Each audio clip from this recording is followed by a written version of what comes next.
غریب نواز رضی اللہ تعالیٰ عنہ کے والد ماجد جب ان کی عمر 14 سال کے قریب تھی وصال پا گئے، اور صرف ابھی 1.5 سال نہیں ہوا تھا کہ والدہ ماجدہ بھی وفات پا گئیں۔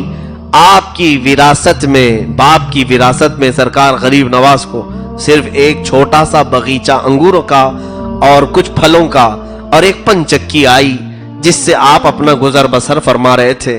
اور حال یہ تھا کہ باغیچے میں غریب نواز رضی اللہ تعالیٰ عنہ خود اپنے ملفوظات میں فرماتے ہیں ان کا کام تھا قرآن کی تلاوت، اور اتنی مسحور آواز تھی، اتنی پیاری دلکش آواز تھی کہ چلنے والے راستے پر رک جایا کرتے تھے، حتیٰ کہ غیر مسلم بھی غریب نواز کی تلاوت سننے کے لیے کھڑے ہوتے تھے۔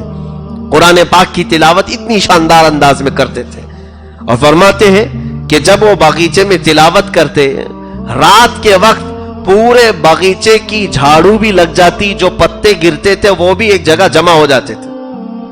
صبح آتے سارا کام پورا مکمل ہو چکا ہوتا، حضور غریب نواز رضی اللہ تعالیٰ عنہ نے فرمایا آخر میرا کام کرتا کون ہے؟ مجھے کسی دن باغیچے میں جھاڑو جھاڑنے کی ضرورت نہیں پیش آئی، اور روزانہ پتے گرتے ہیں درختوں کے، یہ کبھی جمانے کی نوبت نہیں آئی۔ یہ سوچ کر کے آپ نے ارادہ کر لیا کہ آج کی رات میں باغیچے میں ہی رکتا ہوں اور دیکھتا ہوں کہ جھاڑتا کون ہے، کوئی تو ہوگا جو میرے صبح آنے سے پہلے ہی جھاڑو لگاتا ہے اور پتے جمع کر کے رکھتا ہے۔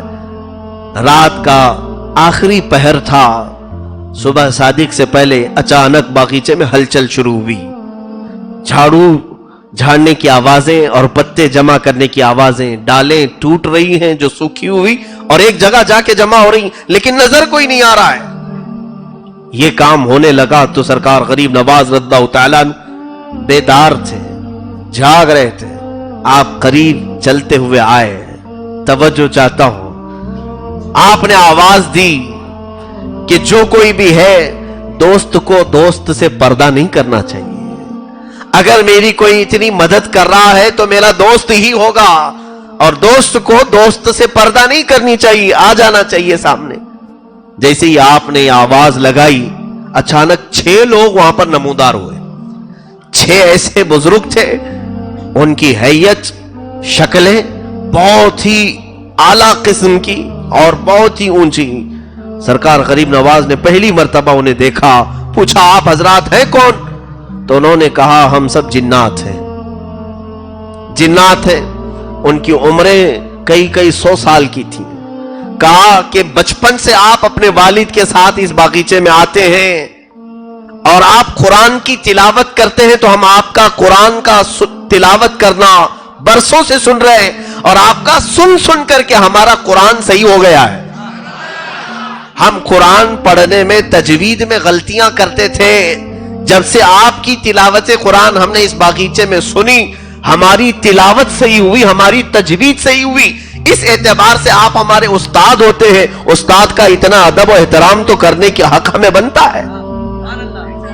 آپ کے باغیچے کی اگر ہم رکھوالی نہ کریں تو پھر کون کرے؟ ہم آپ کے شاگرد ہیں قرآن کی تلاوت کے اعتبار سے۔ اس طرح سے یہ بچپن کے حالات ہیں سرکار غریب نواز کے، لیکن کوئی چیز آپ کو غرور اور تکبر میں کبھی مبتلا نہیں کی۔ جسے کوئی جن آ کر کے کہہ رہا ہو کہ تمہارے کام میں کر دیا کروں گا، وہ پھر فخر سے کیا کیا سوچ لے گا، اب تو جنات میرے قبضے میں ہے، ڈراؤں سب کو۔ جس کے پاس ہے نہیں وہ جھوٹا بابا آ کر کے یہاں لوگوں کو کہتا ہے جنات ہے میرے پاس، جنات ہے ہمارے پاس۔ عجیب و غریب بات ہے، سرکار غریب نواز رضی اللہ تعالیٰ عنہ کے سامنے ان کے ہزاروں مریدین جنات میں تھے، لیکن کبھی غرور نہیں آیا، کبھی تکبر نہیں آیا، اور پوری زندگی پاک میں کبھی آپ نے جنات کی مدد نہیں لی، یہ ثابت کرنے کے لیے کہ جنات کو اللہ نے انسانوں کے بعد کا مرتبہ دیا ہے۔ تو اللہ نے جب تمہیں اشرف المخلوقات بنایا ہے تو تم سے جو ادنا ہے ان سے کیوں خدمت لو؟ اپنی حیثیت وہ بناؤ کہ جنات خود تمہاری مدد کے لیے حاضر ہو جائیں۔ اور وہ سرکار غریب نواز رضی اللہ تعالیٰ عنہ نے توجہ کی نظر بھی نہیں فرمائی ان کے اوپر، کہا ٹھیک ہے جاؤ اپنے کام میں لگے رہو۔ 2-4 دن گزرے تھے کہ آپ کی عادات، جو خصلتیں سیرت نگاروں نے لکھی ہے، بڑی پیاری عادتیں ہیں، کئی ایسے اخلاق جس کو کہا گیا ہے تخلقوا باخلاق اللہ، اللہ کے اخلاق میں اپنے آپ کو ڈھال لو. اللہ کے اخلاق کیا ہیں؟ اخلاق کا لفظ یہ حدیث پاک میں یہ آیا ہے کہ رب تبارک و تعالی جن چیزوں کو پسند فرماتا ہے ان چیزوں کو ڈھال لو اپنی زندگی میں. حضرت معین الدین حسن چشتی غریب نواز رضی اللہ تعالیٰ عنہ کی عادتوں میں بچپن سے غریب نوازی رہی ہے، چھوٹی عمر سے ہی. یہاں تک کہ چھوٹی عمر میں جب آپ کی ولادت ہوئی اس وقت سے لوگوں نے دیکھا ہے کہ آپ کی غریب نوازی کیسی ہے. ایک دن باغیچے میں کام کر کے تھک کر بیٹھے تھے کہ ایک کوئی بزرگ آئے. آ کر کے انہوں نے پوچھا کہ کچھ کھانے کو ملے گا.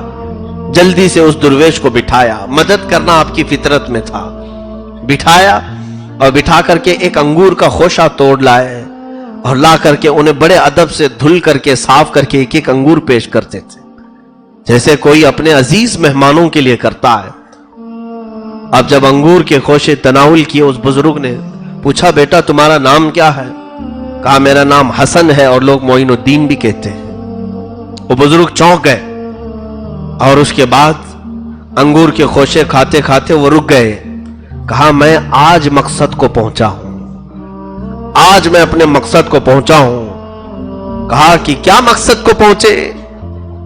آپ ہیں کون؟ انہوں نے کہا ویسے تو میرا نام ابراہیم قندوزی ہے لیکن لوگ مجھے دیوانہ اور پاگل کہتے ہیں. مجذوب تھے وہ، دیوانہ کہتے ہیں اور بچے مجھے پتھر مارتے ہیں اور میں ہوں بھی دیوانہ. اس بزرگ نے کہا تو حضرت غریب نواز کے بچپن کے حالات ہیں. پوچھا آپ دیوانے ہیں تو کس کے؟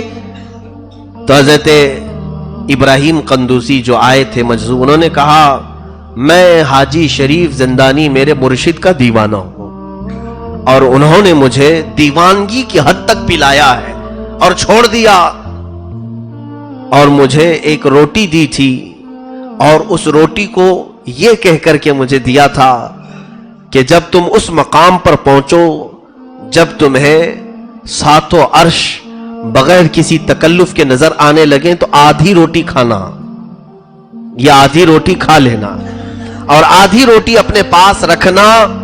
ایک بچہ آئے گا معین الدین حسن نام کا، یہ اس کی امانت رہے.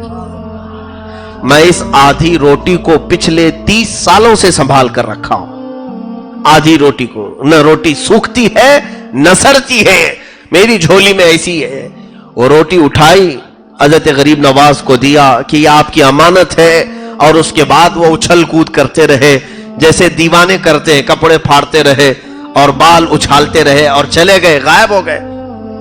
حضرت سرکار غریب نواز ان کو پوچھ رہے تھے کہ حاجی شریف زندانی ہے کون جنہوں نے روٹی بھیجی ہے؟ یہ چشتی سلسلہ ہے کیا؟ حضرت ابراہیم قندوزی اچھل کود کرتے ہوئے کہے تو اسی لیے بنا ہے، تجھے سب پتا ہو جائے گا. تو اسی کام کے لیے پیدا کیا گیا ہے، تجھے سب معلوم ہو جائے گا. اب مجھے بتانے کی ضرورت نہیں، غائب ہو گئے. وہ آدھی روٹی کھانے کے بعد جو غریب نواز کی زندگی پلٹی ہے، اب دنیا سے رغبت ہی ختم ہو گئی. نہ انگور کے باغیچے میں دل لگتا تھا، نہ پن چکی میں